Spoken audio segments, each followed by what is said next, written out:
तो अब हम करेंगे एग्जाम्पल नंबर 4। रीड करेंगे इस एग्जाम्पल को। क्या लिखा हुआ है एग्जाम्पल में? Find a relation between X and Y. हमें एक रिलेशन फाइंड करना है एक्स एंड वाई में, सच दैट। अब उसने कंडीशन भी रखी है। क्या कंडीशन? उसको पढ़ते हैं। The point X Y is equidistance from the point this and this. मान लो कोई दो पॉइंट्स हैं। एक पॉइंट है, इस पॉइंट के कोऑर्डिनेट 7 1 है, इस पॉइंट के कोऑर्डिनेट 3 और 5 है। ठीक है। तो भाई ये जो पॉइंट्स लिख लिए हैं, तो यहाँ जो एक्स और वाई है ना, ये बोल रहा है कि ये क्या है, इक्वल डिस्टेंस पे इस वाले पॉइंट से और इस वाले पॉइंट से, इन दोनों के पॉइंट से इक्वल डिस्टेंस पे है। तो इसके कोऑर्डिनेट्स क्या है? X Y. अब मान लो मैंने इस वाले पॉइंट का नाम दे दिया ए, इस वाले पॉइंट का नाम दे दिया बी, इसको मैं लेट कर लेता हूँ पी। तो भाई अब एक बात समझो, अगर ये जो पॉइंट है इससे और इससे इक्वल डिस्टेंस पे है, मतलब ये क्या कहना चाह रहा है, इसकी दूरी और इसकी दूरी आपस में बराबर है, ऐसा कहना चाह रहा है। A P equal to P B. नहीं बात समझ में कि भाई अब ये पॉइंट है बीच में आ रहा है, बीच में आ रहा है, मतलब ये इससे और इससे बराबर दूरी पे है, तो मतलब ए पी की डिस्टेंस पी बी के बराबर ही होगी, यही कहना चाह रहा है कि नहीं? तो क्वेश्चन में A P equal to P B. ठीक। अब ए पी की डिस्टेंस निकालनी है, पी बी की डिस्टेंस भी निकालनी है। इसको हम कैसे निकालेंगे? डिस्टेंस फॉर्मूला को यूज करके। अब डिस्टेंस फॉर्मूला क्या होता है ये आपको याद होना चाहिए, नहीं है तो मैं आपके लिए लिखवा देता हूँ इसको। डिस्टेंस फॉर्मूला होता है हमारा under root x2 minus x1 का whole square plus y2 minus y1 का होल स्क्वायर। ठीक है भाई। तो अब मैं ए पी की डिस्टेंस को निकाल रहा हूँ। ए पी की डिस्टेंस को निकालने के लिए मुझे ए और पी के कोऑर्डिनेट्स चाहिए। अब मान के चलो ए के कोऑर्डिनेट 7 और 1 है, मान के क्या चलना दिए हुए हैं, और पी के कोऑर्डिनेट्स x और y है। ठीक है। तो ये अपना किसका काम करेगा? x1 का, और ये y1 का, ये x2 का और ये y2 का। अब ये जो पॉइंट्स मिले हैं, ये जो x की वैल्यू मतलब x1 y1 और x2 y2 की वैल्यू मिली है, इसको हम इस वाले फॉर्मूले में पुट करके ए पी की डिस्टेंस निकाल लेंगे। तो x2 माइनस x1 मतलब x माइनस 7 लिख देंगे, x माइनस 7 का square plus y minus 1, Y minus 1 का स्क्वायर। अब पी वी की डिस्टेंस भी निकालनी है, तो ऐसे निकालेंगे। तो p के कोऑर्डिनेट क्या है? x और y, और b के कोऑर्डिनेट क्या है? 3 और 5। तो ये अपना x1 का काम करेगा, ये अपना y1 का काम करेगा, ये अपना x2 का काम करेगा, ये y2 का काम करेगा। ठीक है। तो 3 माइनस एक्स का whole square plus 5 minus Y का होल स्क्वायर। चलो, आई होप आपको इतना अच्छे से, इतना मतलब अच्छे से समझ में आ गया हो। ठीक है। अब यहाँ क्या, a माइनस बी का होल स्क्वायर लगेगा। सब जगह a माइनस बी का होल स्क्वायर लग रहा है। तो a माइनस बी का होल स्क्वायर क्या होता है? आपने पढ़ा होगा, a माइनस बी का होल स्क्वायर होता है A square plus B square minus 2ab। ठीक है, ये होता है।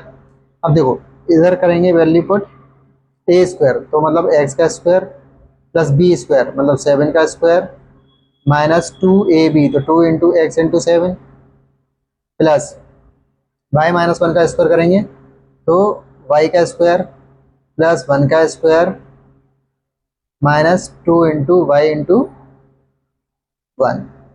इतना हो गया। अब यहाँ जगह कम पड़ रही है तो मैं इक्वल टू लगा के आपको यहाँ लिख देता हूँ। ठीक है। 3 माइनस एक्स का स्क्वायर तो A square plus B square minus 2ab plus 5 minus Y का स्क्वायर तो 5 square plus Y square minus 2 into 5 into Y. ठीक, इतना हो गया। अब इसको हम और सॉल्व करेंगे। कैसे करेंगे देखते हैं। एक्स स्क्वायर 7 का स्क्वायर 49, 2 7 जा 14x, वाई स्क्वायर 1 का स्क्वायर 1, 2 1 जा 2 माइनस 2y इक्वल टू 3 का स्क्वायर 9 प्लस एक्स स्क्वायर 2 3 या 6x, 5 का square 25 plus Y square minus 10y। ठीक है, 2 5 जो 10y होगा। इतनी बात पकड़ में आ गई। यहाँ माइनस है तो इसको गलती से प्लस मत समझ लेना।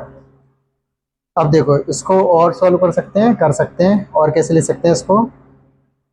देखो, X square plus Y square minus 14x minus 2y, 49 और प्लस 1 50 हो जाएगा। ठीक है, प्लस के 50 इक्वल टू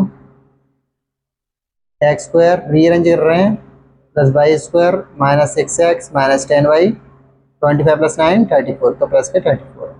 अब ये इसके आगे ऐसे सॉल्व हो नहीं पाएगा, हम क्या करेंगे, दोनों साइड स्क्वायर कर देंगे, स्क्वायरिंग बोथ साइड्स।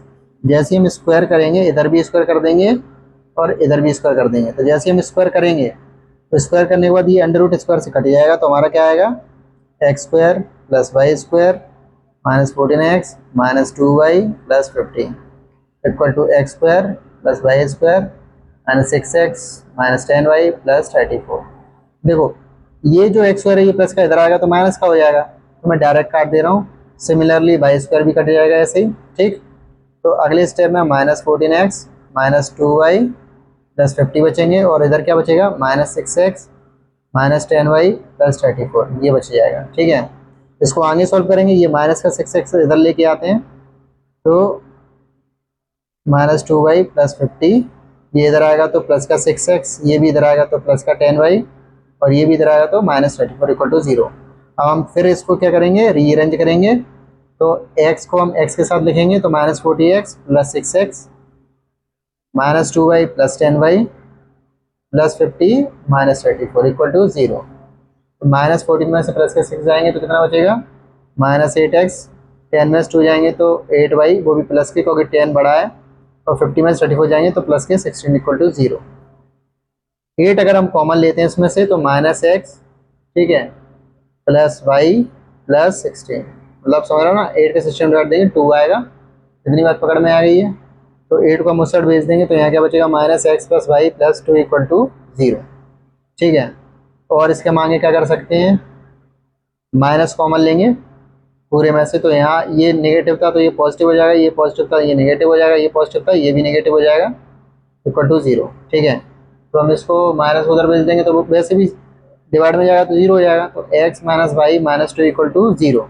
और हम इसको और लिखना चाहते हैं तो X minus Y equal to 2 हो जाएगा। तो यही क्या है हमारे लिए, ये रिलेशन निकला है। तो हम लिख सकते हैं नीचे, विच इज दी